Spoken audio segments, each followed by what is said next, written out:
প্রয়োজনীয় অভিজ্ঞতা না থাকার পরও মালা খান নামে অভিযুক্ত ওই কর্মকর্তা পরীক্ষায় অংশগ্রহণের অনুমতি পাওয়ায় ক্ষুব্ধ বাংলাদেশ বিজ্ঞান ও শিল্প গবেষণা পরিষদের বিজ্ঞানীরা।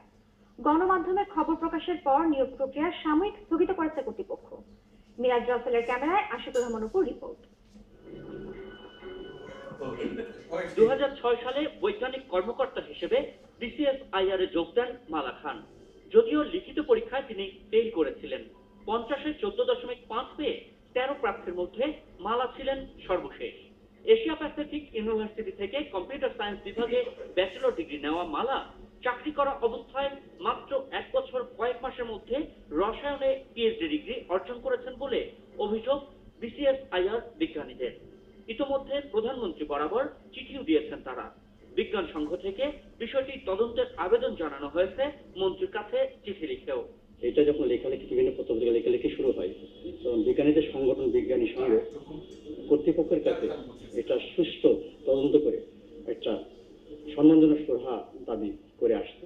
তবে এসব বিষয়ে সাধারণ বিজ্ঞানীদের খুব একটা জানা ছিল না। কিন্তু মুখ্য বৈজ্ঞানিক কর্মকর্তা নিয়োগের বিজ্ঞপ্তিতে অনিয়ম দেখেই তারা চিন্তিত হয়ে পড়েন। কারণ যে পদের জন্য 14 বছর অভিজ্ঞতা দরকার সেই পদের আবেদন করেছেন 8.5 বছরের অভিজ্ঞ মালা খান। যাচাই বাছাই কমিটি অবশ্য তার সেই আবেদন খারিজ করে দেয়। কিন্তু কোনো এক অদৃশ্য শক্তির বলে পরীক্ষায় অংশ নেবার প্রবেশপত্র জোগাড় করেন মালা খান। 30 বছর চাকরি করতেছে এখানে, ওই পোস্টে এখন প্রমোশন পাইনি। এই জন্যই আমরা আসলে মূলত আমাদের বিজ্ঞানী সবার মাঝে হলো যে না, এটা একটা ব্যক্তিকেন্দ্রিক। আর এখানে কিছু কিছু যোগ্যতা এমনভাবে চাওয়া হয়েছে, বুঝাই যাচ্ছে এটা একটা ব্যক্তিকে কেন্দ্র করে।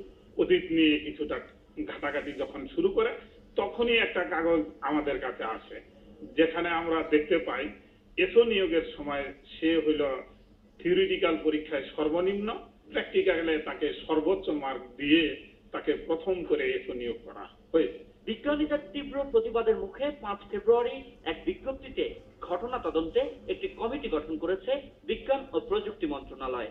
স্থগিত করা হয়েছে নিয়োগ প্রক্রিয়াও। এ বিষয়ে একটা তদন্ত কমিটি করে দেওয়া হয়েছে, তদন্ত চলছে।